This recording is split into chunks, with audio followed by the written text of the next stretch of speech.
Olá, Strangers! Steph por aqui. Vamos ao review do segundo volume da quarta temporada. Antes de mais nada, esse vídeo contém spoiler, então se você ainda não assistiu a série, eu recomendo que você guarde esse vídeo para daqui uns dias, para quando você terminar, aí você volta e assiste, ou então siga por sua conta e risco.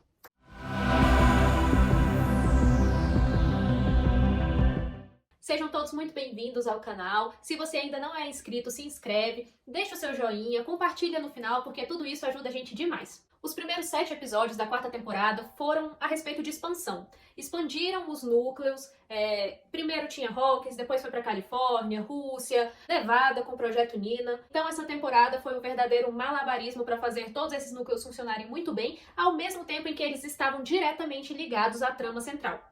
Por sinal, os irmãos Duffer se saíram muito bem nessa missão, porque, no final, eles se entrelaçam mesmo. Algumas pessoas chegaram a falar que acharam um pouco lento alguns núcleos, o desenvolvimento deles. Por exemplo, o do Mike com o Argyle, o Jonathan e o Will. E, de fato, foi um pouquinho mais lento, mas eles caminharam para o rumo certo e o resultado final ali foi sensacional. Como não se trata de outra temporada, mas sim de outro volume, a série continua exatamente de onde ela parou. Assim que a jovem Eleven atira o Harry Creel lá pro mundo invertido, ela tem um desmaio, e aí em seguida nós somos imersos em uma das visões que a Nancy tá tendo com o Vecna, agora que ela está amaldiçoada. E essa parte, em específico, é muito interessante porque ele busca aterrorizar ela de uma forma totalmente diferente do que ele tinha feito até então.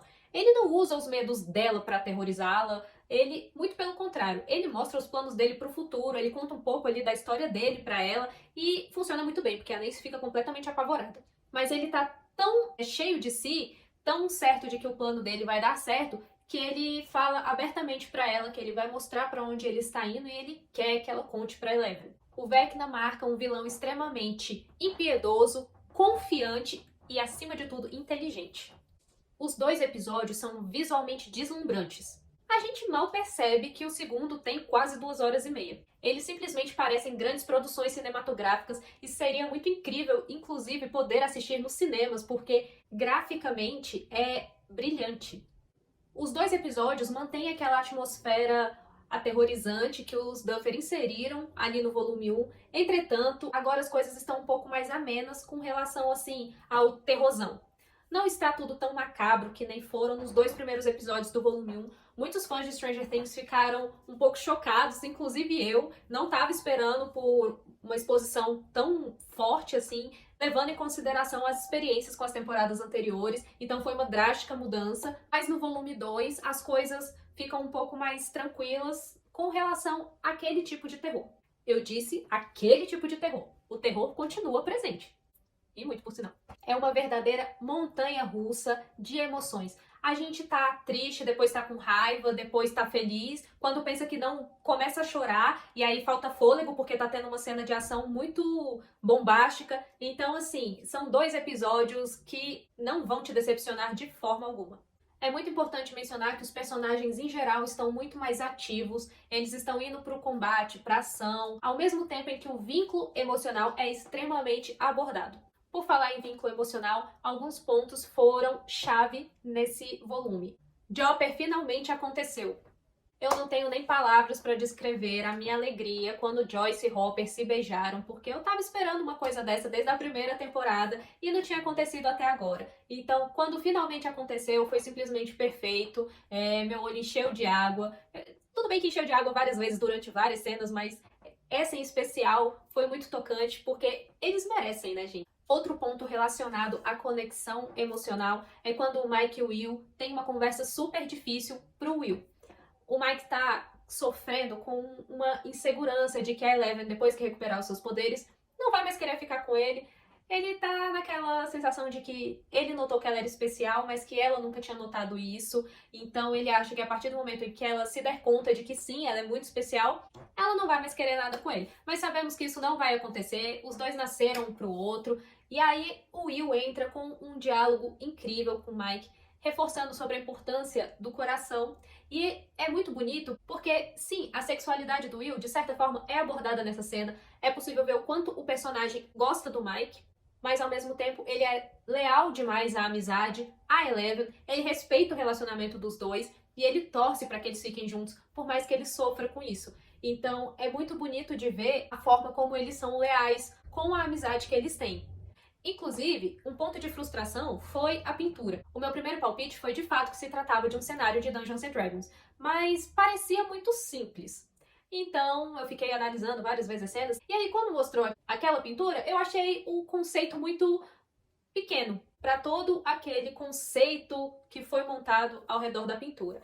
Mas paciência, né? Outra relação muito interessante que é abordada é a de Eleven com o Dr. Brenner.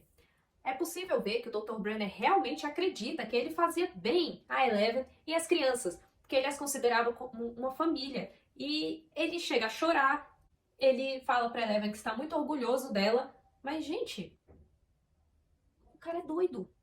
E manipulador como ele tenta colocar um pouco dessa culpa na Eleven, afirmando que foi ela que abriu o portal.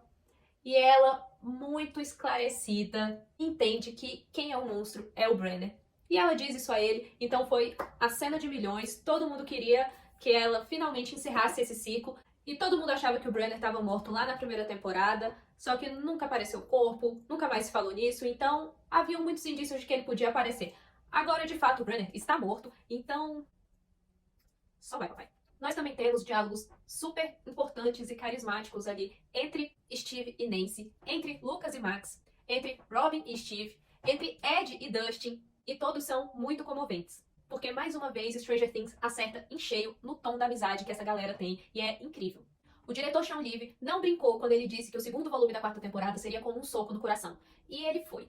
Entre as cenas cinematográficas e deslumbrantes que eu citei há pouco, está quando o Ed vai tocar o seu solo de guitarra no mundo invertido ao som de Metallica, Master of Puppets, e ele simplesmente arrebenta. A cena construída lá em cima de um trailer, enquanto estão chegando Demobats e o Dustin avisando quantos segundos ele tem, e ele lá inspiradíssimo. Aquelas nuvens do mundo invertido que ora ficam enegrecida, ora estão avermelhadas. É surreal de bonito. É uma cena visualmente muito bonita. E também, né, quebrou a nossa curiosidade, que era saber qual música o Ed ia tocar. Só que o problema veio logo depois, quando o Dustin escala a corda lá feita de lençóis que eles jogam pelo portal pra ele ir pra o que seria a nossa realidade e se salvar, né? Ed pensa em fazer o mesmo, mas ele reflete que ele sempre fugiu da briga, sempre fugiu pra salvar a própria pele, então ele corta a corda e ele tenta atrair os Demobats pra ele, pra dar mais tempo pra galera. Então Ed foi um herói, e sim, mesmo que o Dustin tenha tentado ir atrás dele pra ajudá-lo, ele morre no colo do amigo. É uma cena extremamente comovente. Eu chorei horrores, eu me desidratei, mas não, eu ainda nem cheguei no ponto ainda que eu de fato desmoronei. A gente vai chegar lá. Várias questões foram respondidas, algumas outras não foram respondidas ainda. A gente vai discutindo essas questões que foram e que não foram respondidas ao longo do tempo, até pro vídeo aqui não ficar tão longo pra vocês. Mas uma coisa que foi extremamente assertiva, que inclusive saiu em um dos nossos vídeos, é que a Max seria a isca, e de fato ela foi. Porque o plano era basicamente manter o Vecna em transe, porque ele também fica vulnerável quando ele está tentando ali matar uma vítima. Só que para que os adolescentes, né, mais velhos, chegassem pelo mundo invertido e pudessem atingir o Vecna de alguma forma, eles precisariam ganhar um certo tempo e evitar que as criaturas do mundo invertido estivessem em seu caminho. Então, o grupo se dividiu, Steve, Nancy e Robin foram até a residência Crew pelo mundo invertido, enquanto Erica, Lucas e Max foram pelo que seria a nossa realidade. Dustin e Ed ficaram no campo de trailers esperando pra atrair os Demobats. O mais interessante é que a Joyce, lá na Rússia, só de saber o plano mais ou menos dos garotos, entendeu que precisava ajudá-los, e eles retornam para a prisão de onde tinham escapado há pouquíssimo tempo pra atingir as criaturas do mundo invertido que estão por lá. Afinal, seguindo o princípio da mente colmeia, atingindo eles também incomodaria lá no mundo invertido, então a criançada ali de Hawkins teria um pouco mais de tempo.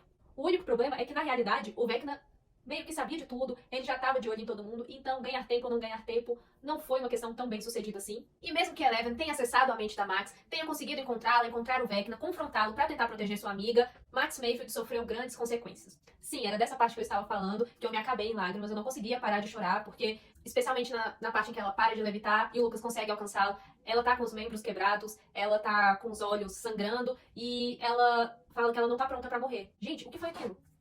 Sério, dá uma aflição só de lembrar da cena, porque foi uma construção tão perfeita e ela decidiu ser a isca, então ela estava disposta a estar naquela situação pelos amigos. E aí, a Eleven, pelo desespero de querer salvar a amiga, ela tem uma atitude que ela salva a Max. Só que ao mesmo tempo fica uma incerteza se ela vai ou não sobreviver. Porque ela meio que entra em coma e a Eleven tenta acessar a mente dela de novo e parece que é só um grande vazio. Então talvez o corpo da Max esteja lá, mas a Max não esteja. Como as cartas dela não foram mais abordadas, pode ser que a gente ainda tenha que lê-las lá na quinta temporada. E eu vou ficar bem chateada se isso for uma falsa esperança, porque se for pra Max sofrer mais do que ela já sofreu, eu particularmente preferia que ela já tivesse morrido de fato nessa temporada.